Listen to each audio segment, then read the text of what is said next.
Selamat datang kembali di Alice in Borderland. Kawan-kawanku sekalian, mari kita mulai. Episode dibuka dengan Usagi yang tengah memeriksa perangkap yang ia pasang. Beruntungnya, ada kelinci yang terjebak di dalam sana. Usagi mengelus-ngelus kelinci tersebut seperti hewan peliharaan. Namun kemudian, ia mematahkan leher kelinci tersebut setelah mengucap terima kasih atas makanannya. Itadakimasu. Usagi kini berjalan pulang sembari menenteng kantung plastik yang berisikan daging kelinci yang barusan ia tangkap. Usagi mendapati Arisu yang tergeletak lemas di pinggir jalan. Ia mengecek keadaan Arisu, kemudian bertanya apakah dia masih ingin hidup.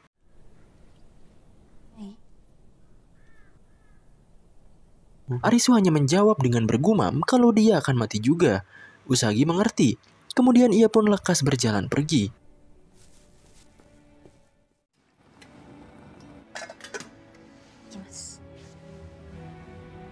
Setelah menyantap hasil buruannya, Usagi pergi ke perpustakaan dan mengambil buku tentang cara bertahan hidup untuk dibawa pulang. Hujan pun turun, dan saat dia berjalan pulang, Arisu masih tergeletak dengan posisi yang sama di tempat semula. Dengan ini, episode 4 dari Alice in Borderland dibuka.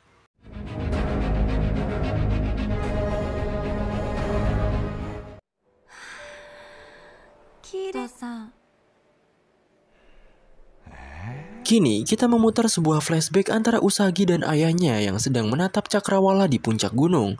Usagi bertanya pada ayahnya tentang permintaannya apabila Tuhan itu ada. Sang ayah dengan lugu meminta agar diciptakan lebih banyak gunung di seluruh dunia. Usagi tertawa. Kemudian ayahnya balik bertanya padanya. Usagi kemudian meminta agar semua hal tetap seperti ini selamanya. Karena baginya, gunung dan ayahnya adalah satu-satunya tempat dan orang yang dapat menerimanya apa adanya.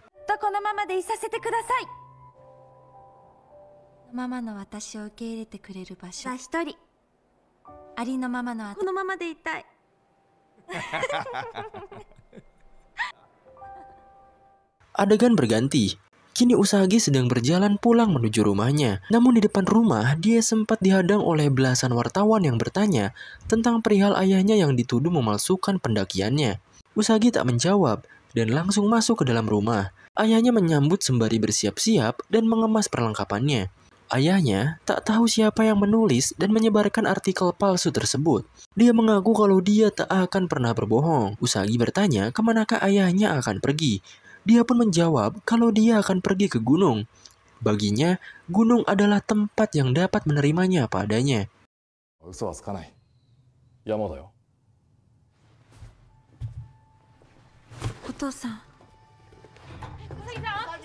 Selang beberapa waktu kemudian, majalah dan koran mulai meliput berita tentang hilangnya ayah Usagi di tengah pendakiannya. Dan orang-orang mulai berspekulasi bahwa dia bunuh diri.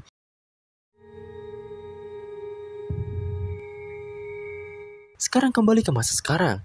Arisu mulai membuka matanya, mendapati dirinya kini tengah berada di tempat persinggahan Usagi. Usagi yang melihatnya bangun lantas memberi Arisu makanan dan lanjut melahap hidangannya.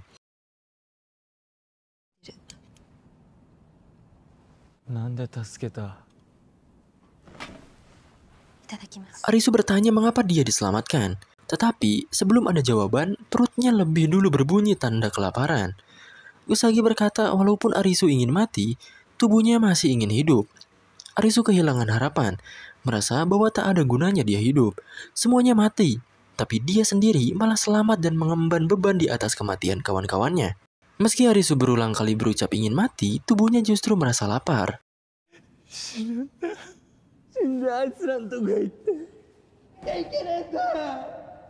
Usagi yang sedari tadi memandanginya mulai bicara kalau dia sendiri sempat berpikir untuk mati.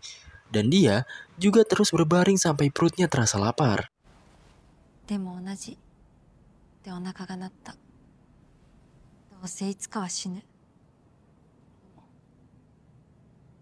Setelah selesai makan, Usagi pergi keluar untuk berolahraga. Dan saat dia kembali, dia mendapati makanan Arisu yang sudah habis tak tersisa. Usagi mengelap keringatnya lalu menyuruh Arisu untuk bersiap dan mengajaknya untuk bermain 準 game. 備して。ビザ切れで死なんであの時叫んだの？でみんなを助けようとした。 Usagi bertanya kenapa Arisu berteriak di game kejar-kejaran dan menyelamatkan orang lain. Arisu lantas menjawab kalau dia hanya tak ingin dirinya dan orang lain mati. Usagi pun sama, dia tak ingin Arisu mati. Kalau Arisu tidak berteriak, maka dia pasti sudah mati. Dan kali ini, Usagi ingin membalas budi. Arisu pun bangkit, dan pada akhirnya mereka berdua pergi ke area permainan selanjutnya.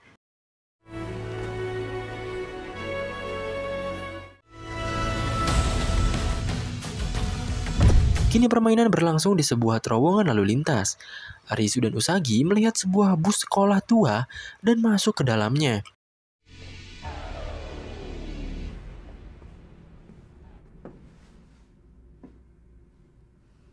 Sudah ada 3 orang pemain yang mendaftar, dan tampaknya mereka bertiga juga adalah rekan yang sudah menyelesaikan 4 game bersama. Salah satu dari mereka terluka. Dia mengaku kalau kakinya terkilir saat di permainan. Pendaftaran ditutup, dan game yang akan mereka lalui kali ini bernama Jarak dengan tingkat kesulitan 4 keriting. Dalam aturan, mereka diharuskan bertahan selama permainan dan mencapai tujuan. Lalu kemudian game pun dimulai. Batas waktunya adalah 2 jam. 下山どう思う？このバスは70年代初期のキャブ。 Para pemain mulai menduga-duga hal apa yang harus mereka lakukan, dan mereka berpikir bahwa mereka harus berlari di jalan raya. Takuma yang kakinya terkilir mencoba untuk berdiri, tapi dia tidak bisa. Salah satu temannya yang bernama Yamane berkata semua akan baik-baik saja. Kemudian dia maju ke depan dan mencoba untuk menyalakan bus. Tetapi sayangnya bensinnya habis.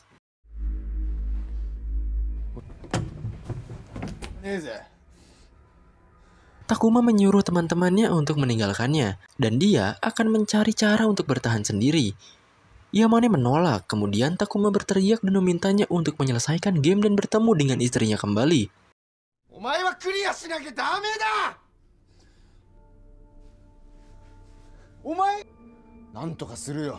Setelah dibujuk, akhirnya Yamane dengan terpaksa menuruti perkataan Takuma dan pergi bersama yang lainnya. Waktu tersisa 110 menit. Usagi bersama teman Takuma berlari duluan. Arisu mengingat kembali perkataan sahabatnya sebelum mereka mati. Lalu dia pun ikut berlari meninggalkan bus.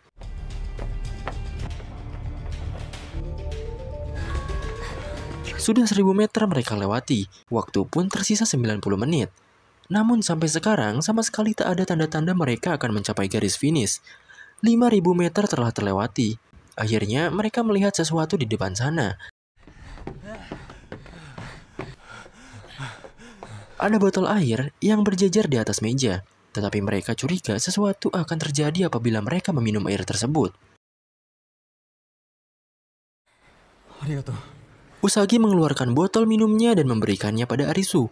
Arisu kemudian mengopernya pada yang lain hingga air tersebut habis. Setelah minum dan beristirahat sejenak, mereka lanjut berlari dan menginjak jarak 6000 meter.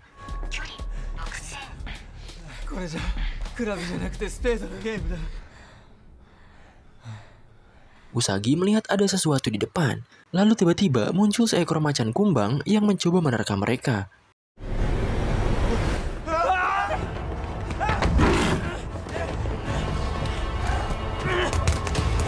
Yamane bersembunyi di bawah mobil, hingga macan itu pun menyerah dan pergi. Lalu tiba-tiba macan tersebut muncul di atas Arisu dan Usagi. Arisu menahannya dengan pintu mobil. Tapi macan tersebut melompat ke atap mobil dan menyerang Usagi. Untungnya, Usagi berhasil menghindar. Tapi kini, macan tersebut kembali menyerang Arisu yang mencoba bertahan di dalam mobil.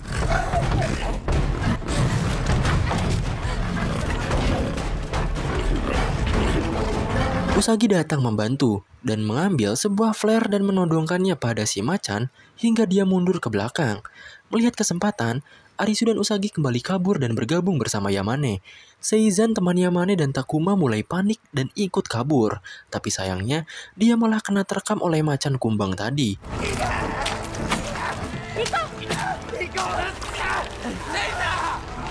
Seizan yang dicabik-cabik menyuruh mereka bertiga untuk kabur, dan dengan terpaksa Yamane meninggalkan temannya lagi. Kini hanya tinggal Yamane yang tersisa dari mereka bertiga. Walaupun baru bertemu sepekan, dia merasa sudah berteman lama dengan mereka. Arisu yang pernah mengalami hal yang sama menghampirinya. Kemudian berkata agar dia tetap hidup dan menceritakan teman-temannya pada istrinya nanti. のこと嫁さんに話さなきゃ。 Mereka lanjut berlari dan kini 8.000 meter telah terlewati. Di tengah perjalanan, Arisu menemukan sebuah motor langka yang bermesin diesel. Hah, diesel? Chota pernah berkata kalau benda yang tak dipasangi sirkuit elektronik masih dapat berfungsi. Itu berarti motor ini masih bisa dinyalakan. Sama halnya dengan bus yang mereka temui di awal permainan.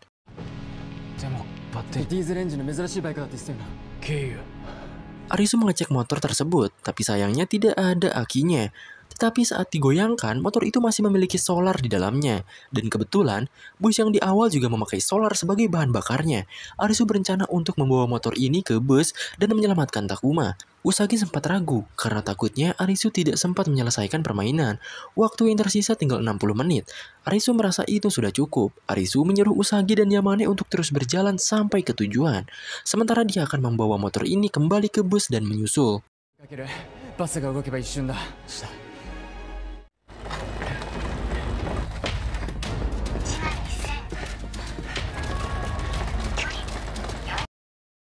Pada akhirnya, Usagi dan Yamane berhasil mencapai tujuan, tapi jalannya buntu. Mereka berdua memutuskan untuk menunggu Arisu dan Takuma di sini. Waktu tersisa 15 menit, dan Arisu berhasil mencapai bus.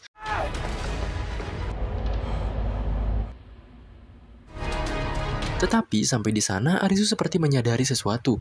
Di sisi lain, Yamane tengah memeriksa foto istrinya, lalu bercerita bahwa anaknya akan lahir di musim gugur. Usagi berkata bahwa mereka pastinya aman di suatu tempat. Dan mereka tak menghilang begitu saja. Karena itulah mereka harus berhasil kembali. 消えたわけじゃない。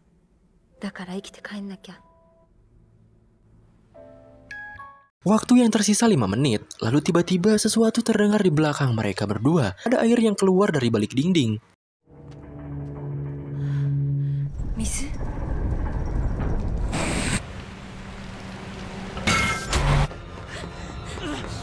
Melihat hal ini, Usagi dan Yamane langsung berlari menjauh. Dan pada akhirnya, tembok pun rubuh dan keluar dengan deras. Yamane mulai tidak kuat berlari. Dia tersandung jatuh dan pada akhirnya ikut tersapu oleh gelombang air.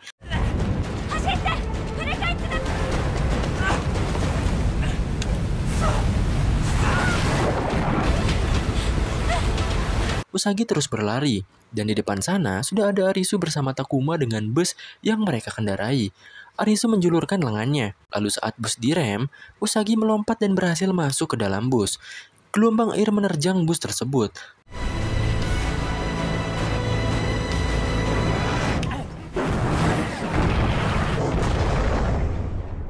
Lalu adegan pun beralih.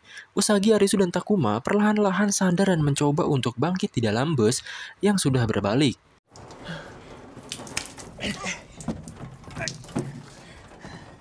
Setelah menarik mengeluarkan Takuma, mereka pun melihat bodi samping mobil yang bertuliskan goal, yang berarti tujuan.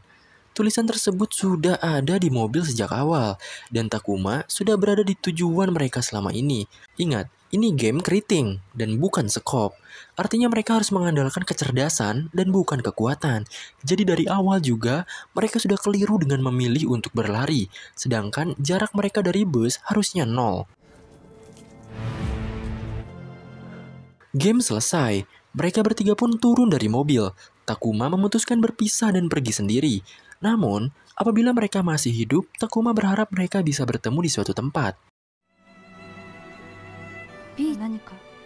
信じたい。このふざ Kini Arisu dan Usagi tengah berbincang di bawah jembatan. Arisu menceritakan soal beach atau pantai yang pernah Karube sebutkan di beberapa episode yang lalu. Arisu ingin mempercayai ucapan Karube. Dia bertekad untuk menghentikan dalang dari permainan ini dan mengembalikan dunia seperti semula. Dia harus hidup, dan oleh karena itu, dia harus pergi ke pantai.